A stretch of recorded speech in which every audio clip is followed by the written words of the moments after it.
દોસ્તો, તમે part time divers આવો શબ્દ સાંભળેલો છે?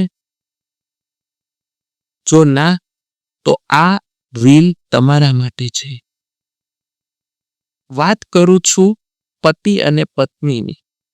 શું પતિ અને પત્ની એક જ રૂમમાં રાત્રે રહેવાને બદલે અલગ રૂમમાં રહે એની વાત તમે સાંભળી છે? રહે તો કેવું લાગે એની કલ્પના તમે કરી શકો છો? બટ માય ડિયર ફ્રેન્ડ્સ, હું તમને આવું સજેસ્ટ કરું છું. એને પાર્ટ ટાઈમ ડાઈવર્સ કહેવાય. શા માટે? બની શકે કે પતિ અને પત્નીના સ્વભાવ અને રહેણી કહેણી અલગ અલગ હોઈ શકે.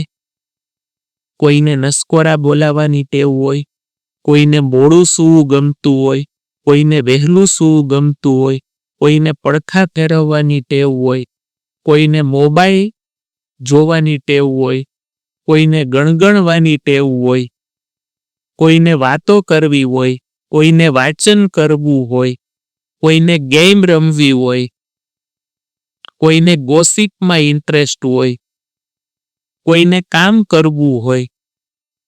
બધા જની પદ્ધતિઓ એક સરખી ન હોય. એવા સમયે રાત્રિના પ્રહર દરમિયાન એકબીજાને ડિસ્ટર્બ થવાનો સંભવ રહે છે. અને માય ડિયર ફ્રેન્ડ્સ, અગર ડિસ્ટર્બ થાય છે તો એની અસર સ્લીપ એટલે કે ઊંઘ ઉપર થાય છે.